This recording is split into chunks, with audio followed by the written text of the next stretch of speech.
My name is Damian Martinez. I'm a developer at MuleSoft.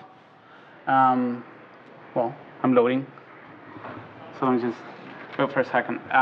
So I don't know how many of you have had a chance to walk by our booth and talk about RAML and see what we're doing in terms of APIs. So I see a few faces, yeah, that I talked to. But the whole thing, and we're really passionate about APIs, and we're really passionate about really people exploring APIs in all senses of the way, and use APIs in their applications. So a lot of the times that when you're developing a web application, that you'll find that usually you'll have a backend, someone's implementing that, and then you have a bunch of people also implementing the front end. And usually back-end and front-end development, if they move at different speeds, they move at different velocities. Sometimes they're even done by different parts of the company or different parts, or you don't even control one of those. Sometimes people don't even communicate over those. So what ends up happening is that when the front-end people start developing their application, they usually have static mocks of data. They have like JSON documents they have stored somewhere, and those are sample documents. And what really ends up happening is that they're just like written in stone, right? So you have like static mocks of those JSON documents that people use and they want to use. What happens is that it's the typical thing that happens with static data. If you have static data, you cannot test things really. You cannot really see how things work out when you start working with the application, because they just don't move. If you wanna see what happens if this particular property is 1,000 characters long, how does my application respond to that? You have no idea. What you have to do is you grab your chisel, just start hitting the stone, change the mocks, and then reload the application. That's really slow. That's actually anti-agile. That's anti anything that's cool. So when I think of data, I think of fluid, dynamic stuff. Data changes, data and applications react to data in the same way that data reacts to applications. They just coexist. Whenever you have a dynamic application, or whenever I see a dynamic application that actually is using static data, I cringe, because you're just missing the point. You really should be actually having something that allows you to develop your UI in a way that you can start playing with it, and usage patterns emerge from actual data, and applications emerge from people. It's the agile way. Applications emerge from the way people use the application. So instead of using static data, what I propose, and some tools that I've been using, I want to use some REST API that actually looks like the REST API that someone else is developing, but it's not really completely implemented. I know, of course, data APIs are complex. There's a lot of semantics involved with those. There's validations. There's, that's the actual application, right? So it doesn't make sense for us to duplicate that effort. So someone else is doing the back end. We need something in between an actual REST API that has been developed and is being developed, and static data. So, I don't know if you're not really familiar with RAML, and we've been showing it, so I can go into detail with that. We need a way to, given a REST API definition or description, we need a way to scaffold that into an actual application and use that in our UI development lifecycle. So then what I did is I took the easiest database that you could ever possibly use for application development in sense of setup, right? So if you've ever used MongoDB, MongoDB is just, in a sense, it's like a JSON document database. Basically, you just add JSONs to it, and whenever you ask for those, you get those back. So it's schemaless. It's really easy to set up. You just grab it from MongoDB, untar it. It's just like a huge zip file. You just untar it. Just create a very small configuration file, and you're up and running. So since it's schemaless, there's really not a lot of work you need to set up. So it just, all that logic is in your application. So MongoDB is just perfect for that. And then for REST APIs, whatever tool that you can use to model a REST API that is simpler than just just explicitly saying all your routes. There's just nothing simpler than that. So for this particular scenario, I chose Express. This is just like the framework that is really used. It's really simple to use. You just define all your routes. You define all the methods that you want to use on your routes, and just wire that. So if you have Express with all the routes, and you have Express with all the methods that you want to use, and then you have something that takes those schemas that you define somewhere, and you store those JSON documents in a database, and that's dynamic. So all you need is something that that helps you describe that API, right? So in that sense, and this is something that we've been showing and we've been presenting this past week, MuleSoft has been working with people from the community. We've been working with customers of MuleSoft. Those are Intuit and Box and partners, and we've been working with the Angular folks with Mishko Hevery, and we've been working on a DSL that allows users and developers describe their RESTful APIs in a meaningful way. A meaningful way in the sense that every single line here actually has meaning. And you can actually start describing an API right away. And that description is useful because, and I'm going to show you in a few minutes, you can actually start implementing clients just by using this API, by using this language. And the core for this talk is that I wrote a very small POC that actually takes one of these RAML files with a full API description and scaffolds a Node.js and Express application using Express and Mongo, so that you get the full cycle, right? So you start by describing your API. So that's the first step. I'm going to have this API, right? So this is my REST API. This is the way messages are going to be sent and received. These are the schemas that I'm going to use in my application. And once you have that, you just scaffold very quickly an Express application using MongoDB, and you can start banging away and programming your UI, right?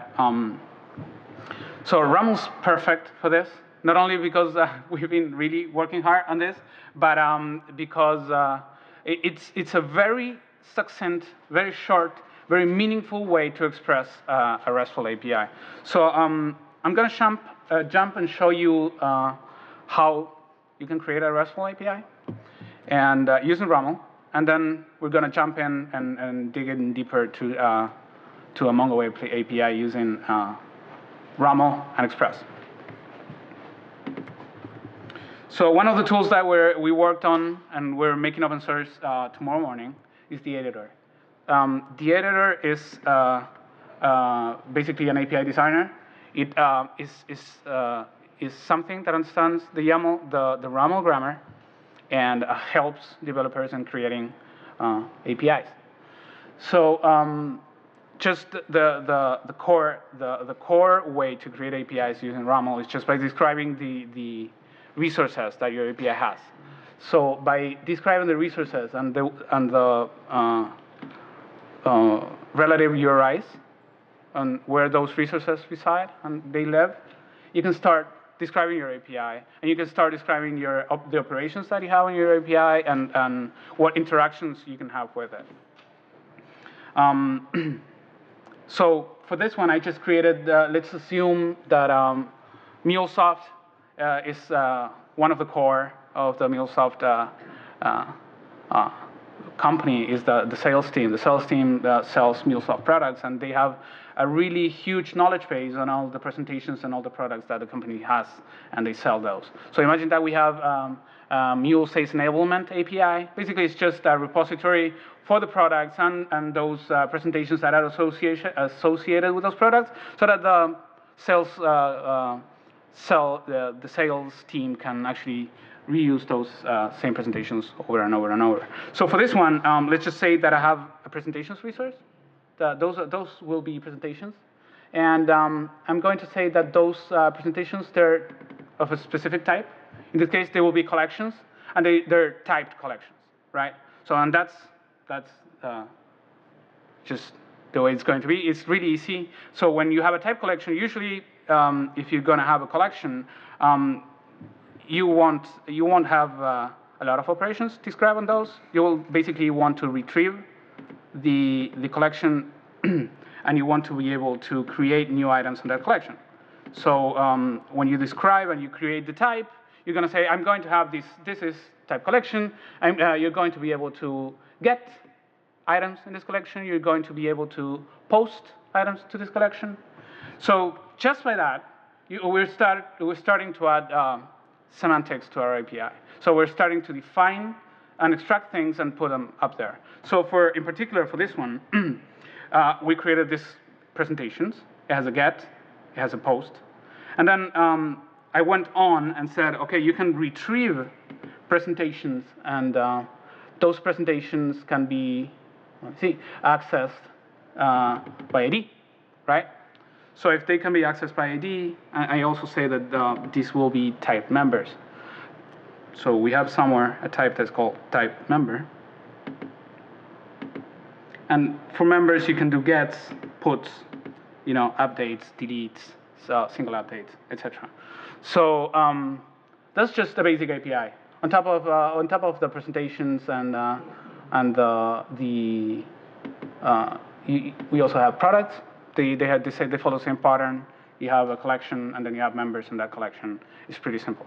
So you can see that on what we call the console. The right-hand side of the screen is what we call the console. Those will be the presentations and the IDs and the products, and you can access each individual member in that. You have all these operations. You can actually start interacting with this.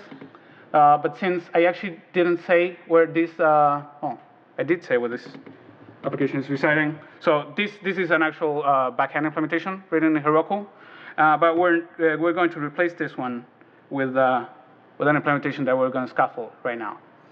So this is the API that we're going to work with, and I'm going to show you how we can scaffold a Mongo application using this. So if you're not, I don't know how many people are familiar with Mongo. OK, a few. That's cool. So I'm using Mongoose for this. I'm using Express in Node.js. And so a typical application for this I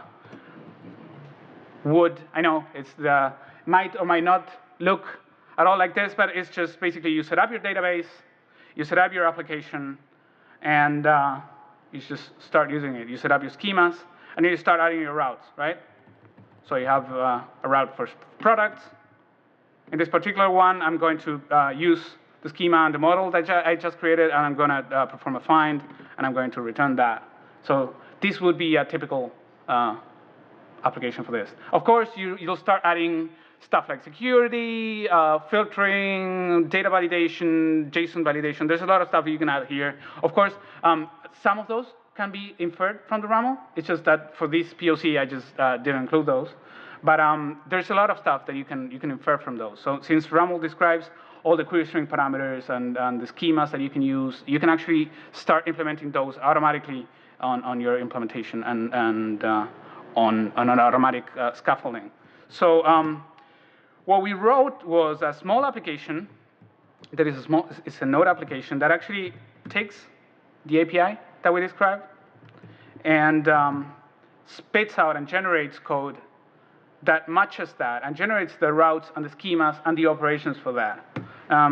So if you look at the output, it's just, for instance, whenever we had an update on a member, we could say, since presentations ID was a member for that collection, basically you could perform an update just by saying a put, right? So you had application put in this particular route, just retrieve one from the database, update all the fields in that, and then put it back into the database and save it, right? So this was automatically generated from the RAML file that we just had. So the first thing that the scaffolding application does is take a look at all the resources. So it scans all the resources, gets all the routes, gets all those methods for those routes, and then it needs a way to identify what those objects look like. So it uses JSON schemas, and this is all provided by RAML. RAML uses JSON schemas or XML schemas if you're talking about XML documents. So since I'm actually going to a MongoDB database, it doesn't make sense for me to use XML, just I use JSON. So it actually gets every single JSON schema and parses it very lightly. This is just, I want to remind you, just a proof of concept on how to use this on an actual like mocking application. So it uses that, parses that, and get that information and creates MongoDB schemas for those. And since it knows what those objects look like, it can scaffold those and actually create objects for that and just do that. So for instance, for presentations, it knows that it has an ID, a title, a description, file URL, and product ID. And that's exactly what the JSON schema looks like. So for a presentation, you have IDs and title and description and file URL, etc. So it scans all the resources, generates routes for those. It scans all the schemas, generates Mongoose schemas for those, right? So this is what a presentation looks like in a Mongoose schema. And it will generate a schema and then generate a model on top of that schema. And so if you have a pretty basic, Express API, so this one has already scaffolding in place. So this is just a very basic Express API. So we set up Express, we set up Mongoose. It's just what I showed you earlier, right? So it's just 10 lines of code. And you just launch the application. With this, it's just listening there, import 4242. So by running this application and say, OK, I just want to concatenate this to my application. And so I'm running the scaffolding tool that takes the RAML file. And so this will generate code I just appended to my small application that I just had that uses Mongoose and uses Express. And what we have right now is just, it added a method that's called setup scaffold. That method, which setups the scaffold, has what we said earlier, the schemas, the models, and all the routes, and all the methods, and all the operations that are here. So, and this is pretty basic. Eventually, we'll reach a point in which we can actually do this like plugin-like, where you just say, OK, just pick up everything that you find in this folder and just use it somewhere else, and it will work. At this point, and since this is just a POC that I want to use for this, so I just call setup scaffold, and I fit the application, the actual Express application to this, and I run it. So hopefully it's running. You don't get any feedback. That's not extremely nice. Now let's try localhost and presentations. OK. So since we didn't load any data, there's really nothing to see here. But this is an actual request. It's being served by the scaffolded application. We can see that we got a get. It was a get for presentations. The response was a 200. So there's some things. This is at least looks promising. So I'm going to take this URI, and going back to the API designer. And what I'm going to do here is I'm going to add it to my RAML definition. So I'm going to say that the base URI for this RAML spec and API, REST API that I just defined is going to be this, right? So I just said, OK, so whatever is defined, OK. You can access it from localhost at port 4242. So I can go now to the console and start playing with this and see. I can try to get, and okay, of course, I don't have any presentations. There's nothing for me to do here. So let's try and post one and see how it works. So of course, ideally on a full REST API, IDs would be served by the REST server, and there will be a lot of semantics here. Of course, not all those semantics can be inferred from the RAML file. So those are things that are documented, right? So those are things that fall out of any standard definition. So let's just say that I'll add a presentation with ID 1. And we said that a presentation had a title. And we said beyond static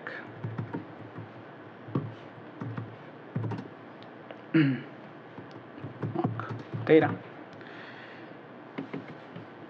And try this. Right? So we got a status 200. And if this works, I'm gonna get, no, it didn't. Nice.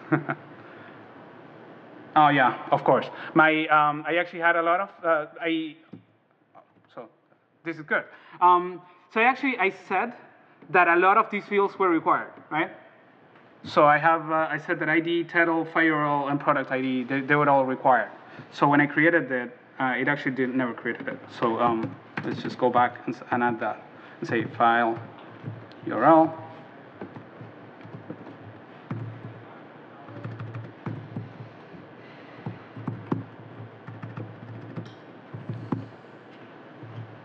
Host something and product ID.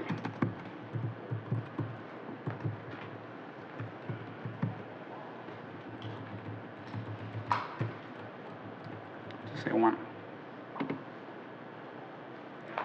And what am I forgetting?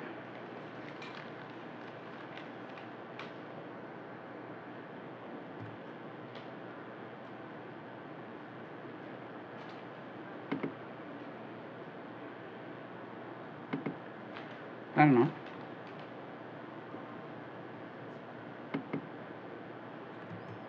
Okay. Sorry about that.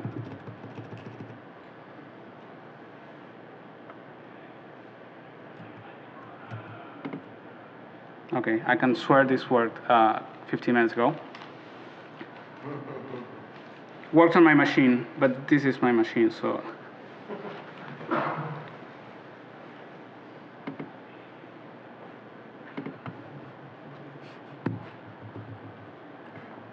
Okay, let's try something else.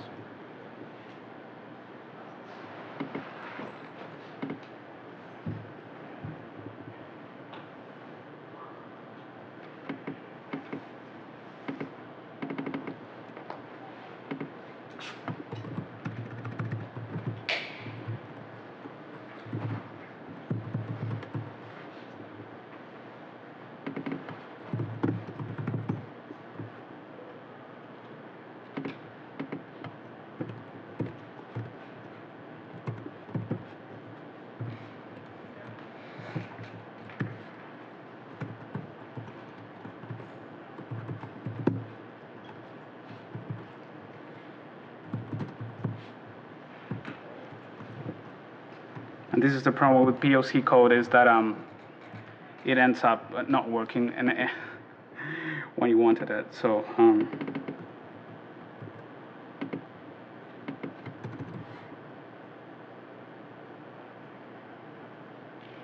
title,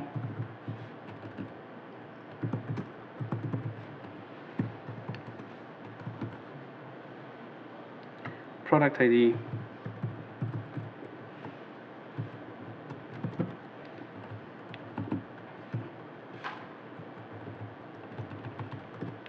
so what am I missing? Title? Yeah. Thank you. And am I missing anything? Description, and that's why it was failing. You also want that in the payload, not in the headers. Sorry? You want that in the payload, not in the headers, right? Right, yeah. Thank you.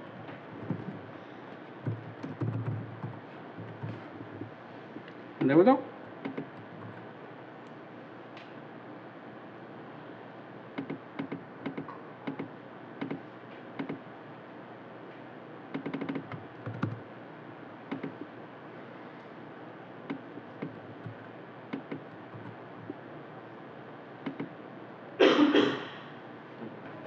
What is this? Then it's just this one's gone.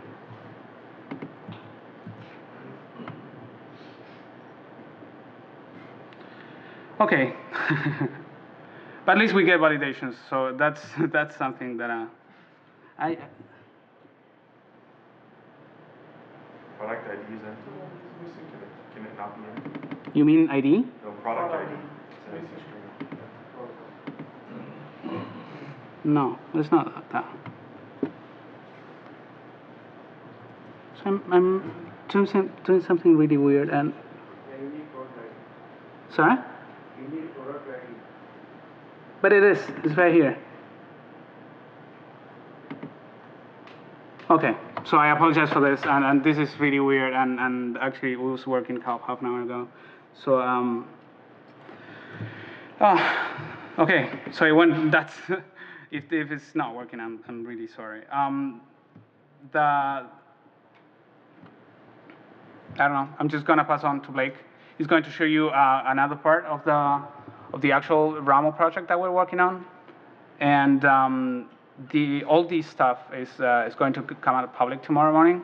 Not the actual POC that I wrote for RAML, but the RAML specification, the JavaScript parser, the editor, and the console. All those are actually going to be open source tomorrow morning, so you can check those at raml.org. And well, that's it. Thank you.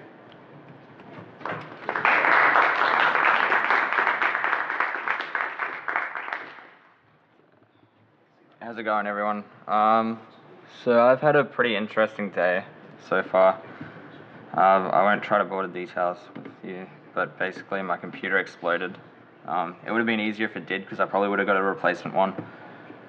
But basically, I'm going to demo a product I've been building for MuleSoft for about the last 2 months. It's called JS Notebook. It comes out open source tomorrow, along with the rest of the RAML tools. But I feel this is a much more useful general tool than just for testing APIs, since it's a full JavaScript console that allows you to save GIFs that you can share with other people that can also load up the GIFs and then run through the notebook alongside you. So for example, we can load up. So if we load up a fresh instance here, and anyone in this room can also go to this URL and play around with it if they want to. We can see here we've got full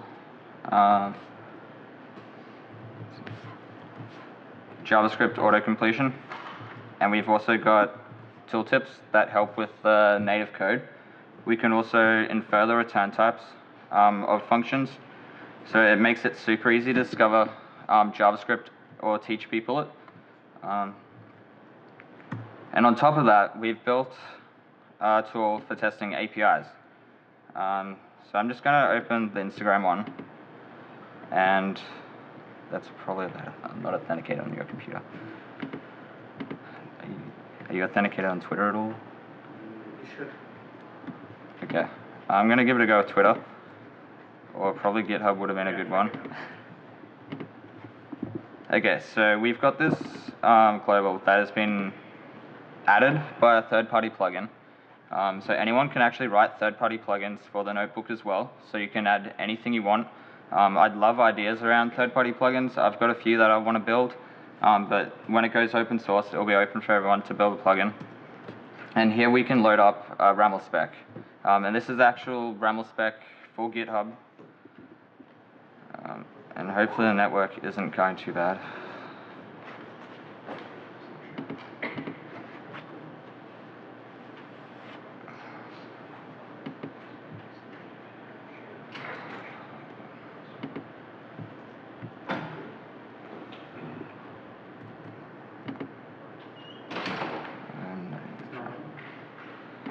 No, there we go. So here we've just loaded up the RAML spec, and it's just generated a full DSL of that of GitHub, which allows us to easily start exploring the API. But first, all the endpoints are protected, so I'm going to authenticate using OAuth 2, and we can sign in here.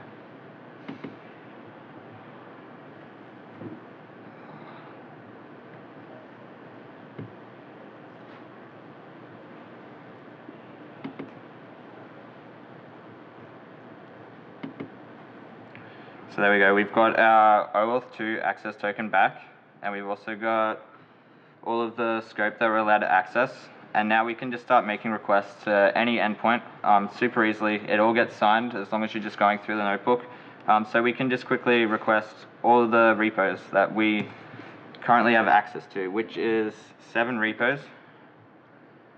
And we've got all the URLs, and this is the actual data that's come back from GitHub.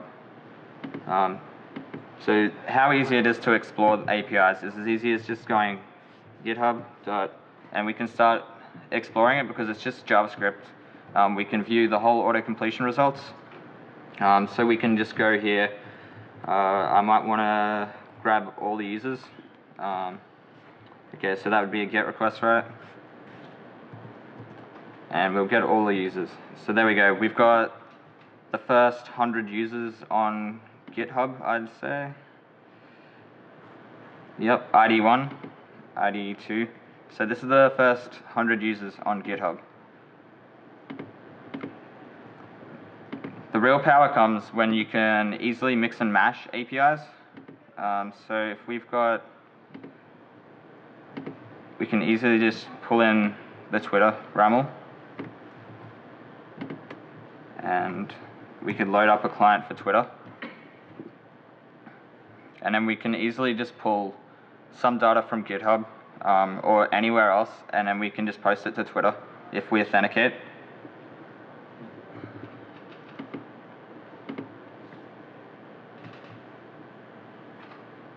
If anyone tried to access this as well, that's fine. This thing's just still loading the notebook, the RAML file. They're pretty big.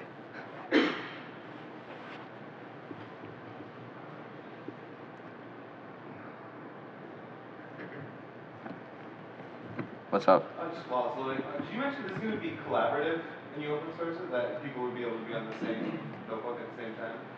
It's not initially. That's a plugin I do want to build for it though. It's awesome. It's dead. Okay, there we go.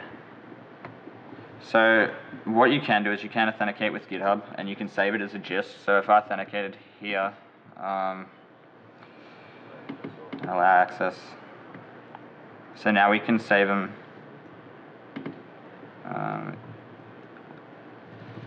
So if I shared that URL with anyone else in this room, they can load up the same notebook and start hacking away with it. In the future, there will hopefully be plugins that will allow WebSocket communication, so real-time communication between two people just hacking on a notebook. But at the moment, since it's all through GitHub, it's not really possible. So here we've just loaded up the Twitter client. Since we're not authenticated with Twitter on this laptop, I'm not going to worry about it, but as you can see, we've just got a whole generation here of the Twitter API, and we can easily just start going through this and exploring an API just really simply. So if we went through here, we could easily see that we've just got statuses.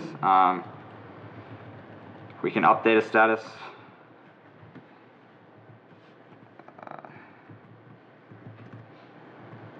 It's JSON. So it doesn't actually do gets because we can't get a status update. We post status updates. And then we can send our status update data.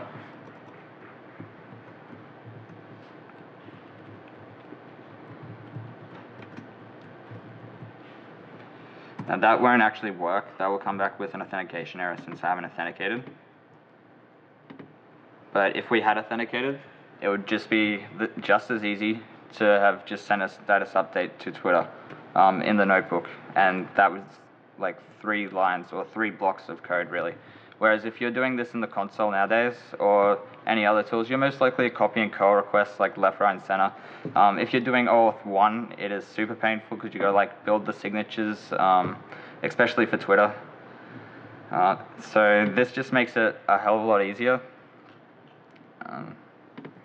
And in general, we've got a few example APIs already written, but that is the gist of it, and that's the bulk of what I wanted to go through. Was there any questions on it at all? So, Did the engineers at Twitter or GitHub create these RAML files, or did you guys help them? no, these RAML files were written by MuleSoft.